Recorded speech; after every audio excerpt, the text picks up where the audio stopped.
Turning to principal, the big question on everybody's mind is principal at risk? You heard from Tim Mungavan that as he heard, Mr. Picard, the trustee is not even going to go after principal. As I mentioned, we heard it a little bit differently. We think he's still mulling that over. In any event, he certainly didn't tie his hands on that. So the question is, if he decides to go after principal, suppose you're somebody who redeemed, got profits, he sues you for profits, is he also going to try to claw back the principal along with the profits? What are your defenses going to be? Do you stand in a better position than the defendants in Bayou, who, as you heard, my clients settled and wound up giving back 1/3 of their principal on a net basis. Many other clients were forced to give back 100% of their principal. Are Madoff redeemers at risk of that sort of a result? And we think the answer is the Madoff redeemers are in a much stronger position than the redeemers were in Bayou for a number of reasons. And let me start with a few legal points, and then I'll turn to factual reasons that the Madoff circumstances are very different. First off, legal.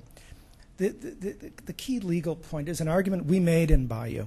And by the way, if you want to, I'm going to mention it relatively briefly.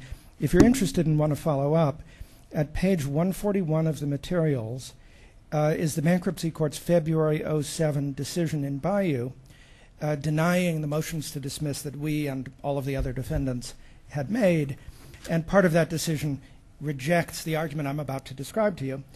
And if you then turn to page 155 of the materials, you'll see the brief that we filed seeking leave to appeal that ruling. That motion for leave was denied on the ground that the appeal was premature, and for that reason this issue has not yet reached the district court, but it will, and it may well go up to the circuit. But in any event, if you look at the brief, it will lay out the argument I'm about to briefly describe in more detail. The point is this. Suppose you redeemed. As we discussed, it's conceded that at a minimum you gave value to the extent of the principal you got back. Put aside the dispute over profits. That as to principal, the debtor was merely giving you back your money, which you had the right to get back. Should good faith even matter? Should it have to go to trial as to whether you should have known of the fraud, or should you be entitled to have the claims against you dismissed on the ground that the debtor was just repaying a debt? And we argued that that was the case.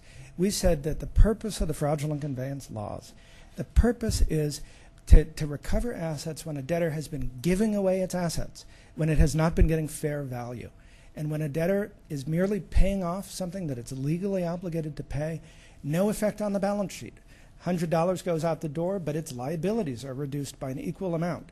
The fraudulent conveyance laws are not designed to unwind a transfer like that. And if they were construed to allow the unwinding, that would be a windfall for the benefit of the debtor. Now, there's a Second Circuit case that we argued supported that argument of ours, named Sharp International. There are also statements in decisions by Judge Easterbrook back when Judge Easterbrook in the Seventh Circuit and Judge Breyer back when he was on the First Circuit to the same effect, that the purpose of the fraudulent conveyance laws, it doesn't permit those laws to be construed to recover assets when the transfer was merely paying off a debt.